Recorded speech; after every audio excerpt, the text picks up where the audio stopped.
Hello my dear soul family, welcome back to my channel. आशा करती हूँ आप सभी अच्छे होंगे। आज की जो रीडिंग है उसका टॉपिक होने वाला है बहुत ही ख़ास, जो आपने पहले कभी नहीं देखा होगा। एक्चुअली हम जानने वाले हैं कि आपके पार्टनर जो हैं, जो भी आपसे कांटेक्ट में नहीं है, कनेक्शन टूट चुका है, उन्होंने आपको छोड़ने के बाद बेसिकली किसको डेट किया।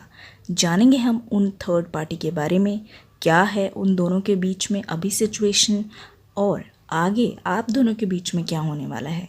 ये सारी बातें हम इस रीडिंग में देखेंगे, वो भी फुल डिटेल में। तब तक के लिए अगर आप मेरे चैनल पे न्यू हैं तो जल्दी से सब्सक्राइब करके बेल आइकन पे ऑल दबा दीजिएगा, ताकि सारी वीडियो की नोटिफिकेशन आपको मिलते रहे। आइए शुरू करते हैं। और स्टार्टिंग का सेम ही फंडा है, आपको अपने पार्टनर का नाम 11 बार अपने मन में लेना है जब तक कि मैं कार्ड शफल करूं। आइए शुरू करते हैं। डियर कार्ड्स, हमें बताइए कि जो मेरे व्यूअर्स हैं उनके पार्टनर ने उनको छोड़ने के बाद किसे डेट किया। ओके, हमारे पास कार्ड आया है 10 ऑफ वॉन्ड्स। बेहतरीन।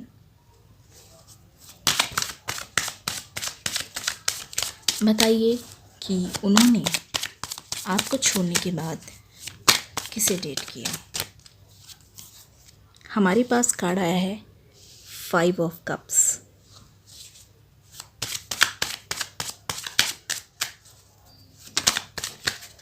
Okay, the lovers. बहुत बढ़िया। आप दोनों का सेपरेशन हुआ, आप दोनों में अनबन हुई, आप दोनों में मिसअंडरस्टैंडिंग हुई, काफ़ी ज़्यादा सिचुएशन गर्म हो चुकी थी, जिसको संभालना आप दोनों के बस में नहीं था। यहाँ पे थोड़ा सा फ्लैशबैक में लेके चलती हूँ और आपको एक्सप्लेन करती हूँ। यहाँ मैं देख पा रही हूँ आप दोनों की जोड़ी ऐसी जोड़ी थी, द लवर्स। आप दोनों की जोड़ी एकदम अल्टीमेट है। आप दोनों जब एक साथ होते हैं तो ऐसा लगता है कि समय जो है वो रुक सा गया है। आपस में आप दोनों को कोई भी एक दूसरे से कोई भी प्रॉब्लम नहीं है। आप दोनों एक दूसरे के लिए बने हैं, और जब समय ठहर जाए तो समझ जाइए कुछ खास तो है। कुछ इसी तरीके की बॉन्डिंग, कुछ इस तरीके की केमिस्ट्री और कनेक्शन आप दोनों के बीच में मैं देख पा रही हूँ। ऐसा पहले था, आप दोनों एक दूसरे की भाषा समझ जाया करते थे।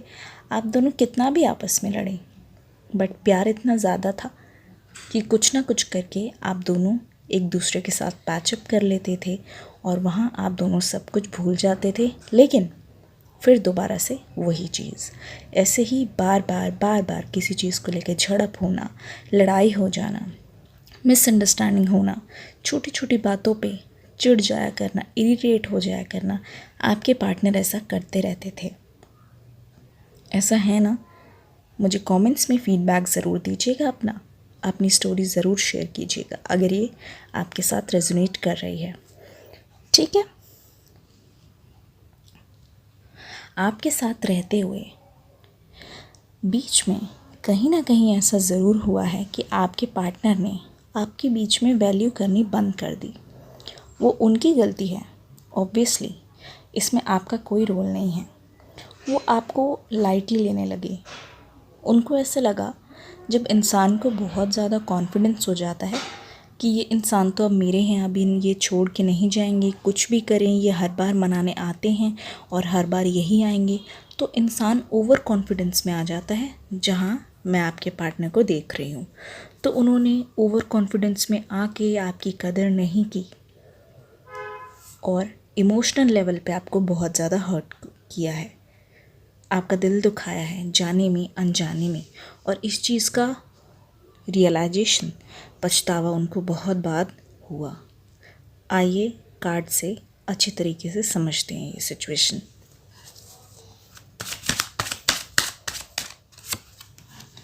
हमारे पास है night of cups.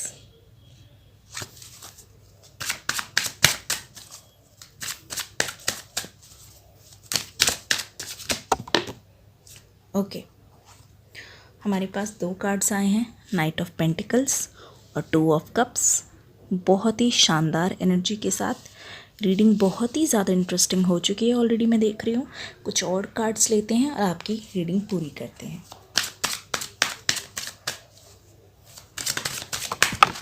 Okay, thank you. 2 cards हमारे पास आ गए हैं जो है 8 of pentacles, 8 of, okay, thank you. तो हुआ ये है, इस तरीके से आप दोनों में बातचीत होनी बंद हो गई है। अब देखिए, हम जानेंगे कि एग्जैक्टली क्या हुआ। ये जो आपके पर्सन थे, उन्होंने ऐसा सोचा कि हाँ, उनका रीज़न जो है वो वैलिड है आपको छोड़ने का, और जो उनकी लड़ाई है, जो उनका टॉपिक है कि उनको हमेशा आपसे शिकायत रहती है, छोटी छोटी बातों पे लड़ाई करना, वो हमेशा चाहते थे, एक तरीके से वो ऐसे हो गए थे, वो चाहते थे कि आप उनकी बात मानें हमेशा, चाहे सही चाहे गलत। भले ही उनका दिमाग उनको कुछ और करवा रहा था, लेकिन आप अच्छे से जानते हैं वो दिल के बहुत साफ़ है। एक ऐसा इंसान है जो ऊपर से भले ही कितना मिसअंडरस्टैंडिंग हो, लड़ाकू हो, कुछ भी हो, लेकिन ये बात हम झुटला नहीं सकते कि उनके दिल में सिर्फ आप हैं। आपके जाने के बाद जितना गहरा उनको सदमा लगा, जितना ज़्यादा उनको अफसोस हुआ, वो चीज़ मैं शब्दों में बयान नहीं कर सकती। आप समझते होंगे जब आपकी बातचीत हो रही थी और आप दोनों में लड़ाई हो जाया करती थी, वो किस तरीके से आपके पास आते थे, आपको मनाने की कोशिश करते थे, कन्विंस करते थे। और हाँ, जब मन हो, कभी कभी जब वो अपनी सच्चाई एक्सप्रेस करते थे कि जिस तरीके से आपका हाल है उनका भी उससे ज़्यादा बुरा हाल है, तो इस बात से आप अंदाज़ा लगा सकते हैं कि वो अभी इस टाइम कैसा फील कर रहे होंगे जिस टाइम आप उनकी लाइफ से पूरी तरीके से जा चुकी हैं। बहुत ही ज़्यादा डिसअपॉइंटमेंट हुई है उनको, बहुत ज़्यादा उनका हार्ट ब्रेक हुआ है। ठीक है, अब आगे चलते हैं। उन्होंने क्या किया, जब आपसे सेपरेशन हुआ तो बहुत सारी चीज़ें जो हैं उनको खाने लगी, बहुत सारी चीज़ें उनका पीछा करने लगी, उनकी यादें बनकर, आपकी यादें बनकर, आप दोनों के साथ में बिताया हुआ जो पल है, जो समय है, वो सारी वापस आने लगी। तो उन्होंने क्या किया, उन्होंने अपने आप को बिज़ी रखना शुरू कर दिया। उन्होंने सोचा कि अगर वो फ्रेंड्स के साथ बाहर जाएंगे या फिर अगर अपना ध्यान डिस्ट्रैक्ट करेंगे तो उनको फ़ायदा ज़रूर होगा, क्योंकि हर किसी के साथ ऐसा होता है कि ब्रेकअप के बाद अक्सर आपके पर्सन की याद आपको आती है, लेकिन ये थोड़े टाइम की बात होती है और वो ठीक हो जाता है। आपके पर्सन ने भी ठीक यही किया, बाहर गए, बहुत सारी गर्ल्स से मिले, फीमेल से मिले, अगर मेल हैं तो फिर फीमेल से, और अगर फीमेल है आपकी पार्टनर तो फिर वो बहुत सारे अलग अलग अपने फ्रेंड्स से कैचअप करने लगी और अपना टाइम स्पेंड करने लगी कि किसी तरीके से समय बीतता जाए और वो मूव ऑन कर लें। बट ऐसा हुआ नहीं, ये चीज़ उन पे खुद हावी हो गई। उनको ऐसा फील होता था कि वो भीड़ में तो हैं लेकिन तन्हा है, चारों तरफ लोग हैं, चारों तरफ दोस्त हैं, अच्छी अच्छी लड़कियां हैं, लड़के हैं, लेकिन सिर्फ वही इंसान नहीं है जिसको वो हर किसी में ढूंढ रहे हैं। बिल्कुल, तो ये चीज़ उन पे आग की तरह दोबारा से हावी हो गई और एज अ रिज़ल्ट क्या हुआ ये देखिए। तब एक चीज़ थी, यहाँ पे 10 चीज़ों ने 10 गुना ज़्यादा प्रॉब्लम्स ने उनको घेर लिया। वही तन्हाई, वही अकेलापन, वो टूट से गए। बिल्कुल समझ नहीं आया कि क्या करना है और क्या नहीं। और हाँ, वही एक समय था जहाँ उनको अच्छे तरीके से रियलाइज़ हुआ कि मेरा रियल सोलमेट कौन है। ये देखिए, यहाँ पे बात आपके बारे में हो रही थी।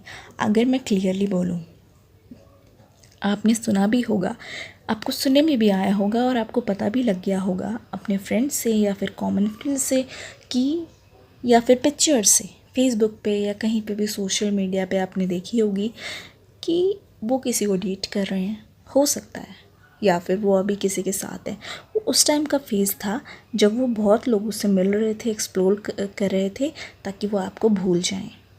जबकि मैंने आपको रियलिटी बता दी है। मैं मानती हूँ आपने उनको किसी और के साथ देखा होगा, मैं मानती हूँ वो बात करते होंगे किसी और से, लेकिन द थिंग इज़ कि वो खुश नहीं थे, वो जस्ट एक दिखावा था। ये रियलिटी है। ना वो उनसे प्यार करते हैं, वो उनके इन्फ्लुएंस में आ गए थे जस्ट बिकॉज वो आपको भुलाने के लिए, वो आपकी यादों से भागने के लिए, क्योंकि वो सच का सामना नहीं करना चाहते थे। क्योंकि वो नहीं मानना चाहते थे कि उनसे क्या गलती हुई है और उन्होंने क्या कर दिया है। कुछ लोग होते हैं जो अपनी मिस्टेक्स को मान के उन्हें एक्सेप्ट करके आगे बढ़ते हैं, लेकिन आपके पर्सन उनमें से नहीं है। होता है, रियलाइजेशन होता है, लेकिन वो ना मानने में बहुत टाइम लगाते हैं। और यही रीज़न है आप में से बहुतों के पार्टनर अभी तक नहीं आ पाए हैं। उनको एक झिझक सी होती है, उनको बहुत भारी भारी सा लगता है कि क्या करूं, कैसे करूं। हमेशा पास्ट की बातें याद आना कि यार मैंने तो इतना सब कुछ कर दिया, क्या बिखार दिया मैंने, सब कुछ तबाह कर दिया। बजाय इसके कि फाइनली स्टेप लें, तो उनको समझ आया कि उनके जो ट्रू सोलमेट है, जो आप उनके लवर है, आप दोनों ही एक दूसरे के लिए बने हैं। क्योंकि कितनी भी दिक्कत आए, एक बार बात होनी बंद हो जाती है तो सब कुछ ख़त्म हो जाता है। और वो चीज़ भी उनको तब रियलाइज़ हुई जब आप दोनों की सच में हमेशा के लिए बात होनी बंद हो गई। क्या ये सच है? अगर आपको रेजोनेट कर रही है तो लाइक दे के ज़रूर जाइएगा। अब यहाँ पे दो चीज़ देख लीजिए, night of cups, night of pentacles, और इसको हम जस्टिफाई करेंगे एट ऑफ वॉन्ड से। देखिए, जैसा कि आपको पहले भी बताया है कि आपके जो पार्टनर है हाल फिलहाल में काफ़ी टाइम से, मैं आपको एक बात बताऊं, मैं आपको एक टाइम फ्रेम बता देती हूँ।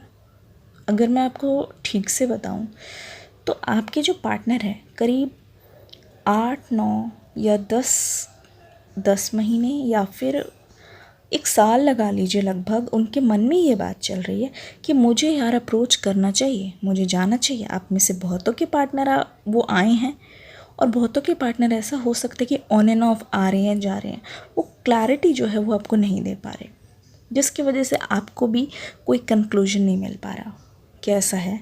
अगर ऐसा है तो ज़रूर बताइए। तो होगा ये, हाल फिलहाल में आपको जो भी आपने वेट किया काफ़ी लंबे समय से, मैं देख रही हूँ कईयों ने तो 3 साल से ऊपर, 3, 5, 7 साल से ऊपर से भी वो वेट कर रहे हैं, उससे भी ऊपर हो चुका है। और बहुत लोगों के केसेस में मुझे लग रहा है 10 साल से भी वो वेट कर रहे हैं, 10 साल प्लस हो चुके हैं। इतना लंबा इंतज़ार जो आपने किया है तो उसका फल आपको ज़रूर मिलने वाला है, और बहुत जल्द ही यूनिवर्स की तरफ से एज अ गिफ्ट मिलेगा। ये देखिए, ये वाला जो कार्ड है वो आपको बताता है जो आपने इतने समय तक वेट किया उसके रिज़ल्ट आपको इतने फास्ट दिखने वाले हैं कि आप सोच नहीं सकते कि चीज़ें तो अचानक से रुकी हुई थी और इतनी तेज़ी से मेरे साथ कैसी हो रही है। विश्वास करना मुश्किल है। अब आ जाते हैं night of pentacles, night of cups में। ये बहुत ही ज़्यादा एक बहुत लकी, मैं बोलूँ बहुत एक न्यू बिगनिंग्स को संदेश देता है। ये उसका ही प्रतीक है। ये दोनों कार्ड्स आए हैं, इसका मतलब है आपके पार्टनर के लिए आप उनकी आंखों के सितारे हैं।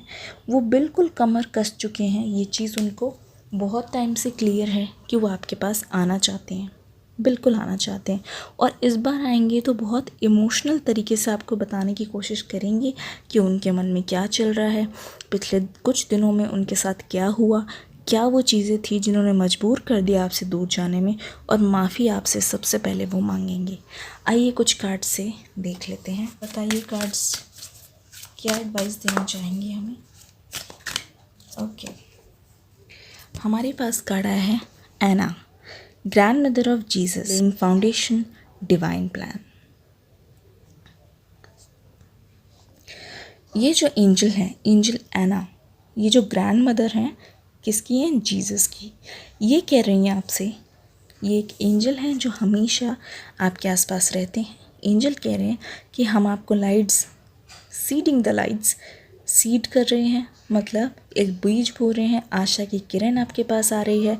लेइंग फाउंडेशन तैयार रख रहे हैं, और डिवाइन प्लान पे आप भरोसा रखिए। मैंने कहा चीज़ें इतनी तेज़ी से आएंगी कि आपको भी लगेगा कि इट्स अ मिरेकल। मिरेकल्स उन्हीं के साथ होते हैं जो उस पर बिलीव करते हैं। आशा करती हूँ आपके पर्सन के बारे में ये डिटेल रीडिंग आपको पसंद आई होगी। ऐसे ही और रीडिंग्स देखने के लिए सब्सक्राइब कर दीजिए हमारे चैनल को। वीडियो पसंद आए तो लाइक करके जाइए। और हाँ, अभी एंड स्क्रीन पे और प्लेलिस्ट में आपके लिए टाइमलेस लव रीडिंग्स आ जाएगी, वहाँ पे जाके सारी वीडियोस चेकआउट ज़रूर कर लीजिएगा। तब तक के लिए love you all and God bless you.